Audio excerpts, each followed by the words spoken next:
तैयार रहिए, स्टार्ट। एक कहावत है, जो दूसरों के लिए गड्ढा खोदता है उसके लिए खाई तैयार रहती है। पाकिस्तान के हालात पर यह सटीक बैठती है।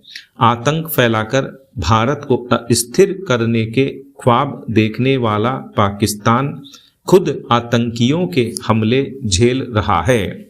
पाकिस्तान के गृह मंत्रालय के अनुसार इस साल के पहले 10 महीनों में करीब 1,500 से ज़्यादा हिंसक घटनाओं में 900 से ज़्यादा लोगों की मौत हो गई। असल में पाकिस्तान में कई तरह के आतंकी संगठन पनप गए हैं जो मौका मिलने पर सेना को निशाना बनाने से भी नहीं चूकते। इनमें से एक तहरीक-ए-तालिबान पाकिस्तान TTP है। पाकिस्तान का आरोप है कि यह संगठन अफगानिस्तान की जमीन से संचालित हो रहा है, इसलिए TTP के हमले में 16 सैनिकों की मौत के बाद पाकिस्तान ने अफगानिस्तान पर एयर स्ट्राइक कर दी, जिसमें 46 लोग मारे गए। अब अफगानिस्तान ने जवाबी कार्रवाई की चेतावनी दी है। दोनों देशों के बीच तनाव बढ़ गया है। इससे क्षेत्र में अस्थिरता बढ़ने के साथ आतंकी घटनाएं भी बढ़ सकती हैं। इसलिए भारत को भी इस पूरे घटनाक्रम पर नजर रखनी होगी।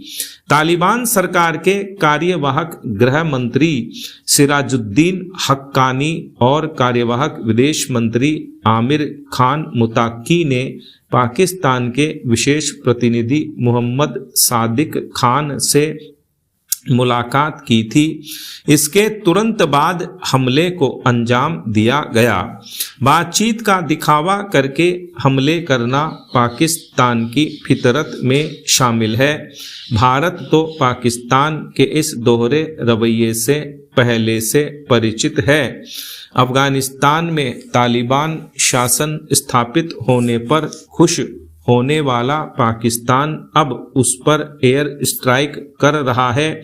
इससे अंदाजा लगाया जा सकता है कि दोनों देशों के संबंध किस कदर बिगड़ गए हैं। पाकिस्तान जहां आतंकियों को निशाना बनाने की बात कह रहा है, वहीं अफगानिस्तान इसे शरणार्थियों पर हुआ हमला बताकर इसकी घोर निंदा कर रहा है। हालांकि यह तो सही है कि पाकिस्तान ने अफगानिस्तान पर एयर स्ट्राइक की है और ऐसा पहली बार नहीं हुआ है। पाकिस्तान की एयर स्ट्राइक इस बात का प्रमाण है कि वह यह मानता है कि आतंकियों के ठिकाने नष्ट करने के लिए किसी दूसरे देश पर हमला किया जा सकता है। ऐसे में उसे यह भी मानना होगा कि पुलवामा में आतंकी हमले के बाद भारत की बालाकोट में की गई एयर स्ट्राइक किसी भी लिहाज से गलत नहीं थी।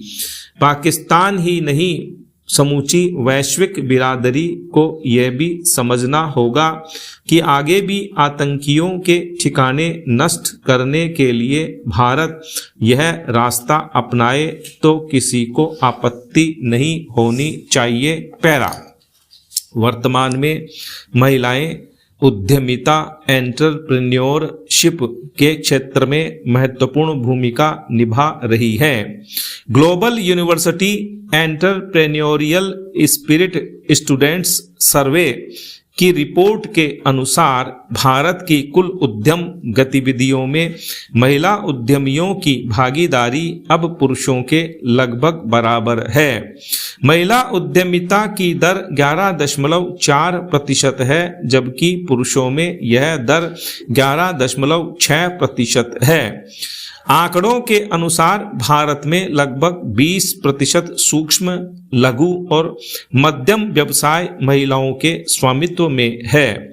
लगभग 1.57 करोड़ महिलाओं द्वारा संचालित उद्यम अर्थव्यवस्था में महत्वपूर्ण योगदान दे रहे हैं। भारत में महिला उद्यमियों द्वारा लगभग 2.2 से 2.7 करोड़ लोगों को प्रत्यक्ष रूप से रोजगार प्रदान किया जा रहा है।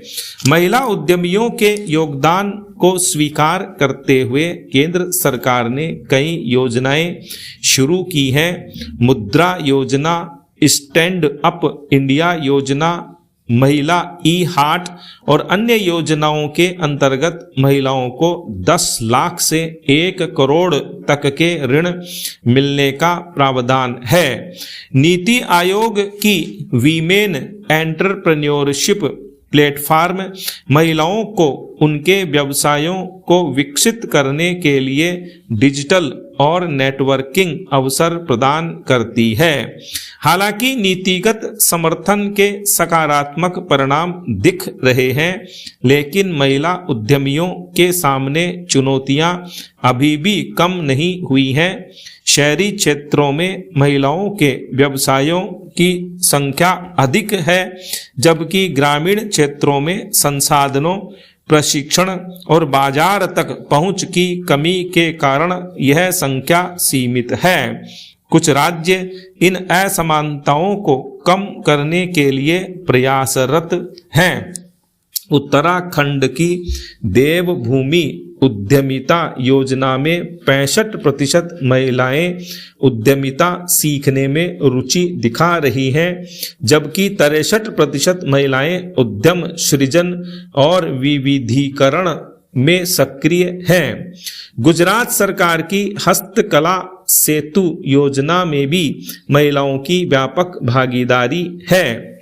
बैन एंड को द्वारा किए गए एक सर्वेक्षण के अनुसार महिला उद्यमियों द्वारा प्रत्यक्ष रूप से करोड़ों रोजगार उत्पन्न किए जा सकते हैं। अध्ययन के अनुसार महिलाओं द्वारा संचालित व्यवसाय मुख्य रूप से एकल उद्यमियों द्वारा प्रबंधित किए जाते हैं। इन उद्यमों का एक बड़ा हिस्सा लोगों को रोजगार प्रदान करता है। अध्ययन में यह भी पाया गया कि महिला उद्यमी अधिक अनुकूलनीय होती हैं और परिवर्तनों के लिए तेजी से तैयार हो जाती हैं। साथ ही महिला उद्यमियों में भावनात्मक बुद्धिमत्ता भी अधिक होती है। इंस्टामोजो द्वारा जारी आंकड़ों के अनुसार महिला उद्यमियों का एक बड़ा हिस्सा 20 से 30 वर्ष की आयु के बीच अपना व्यवसाय शुरू करता है। स्टॉप।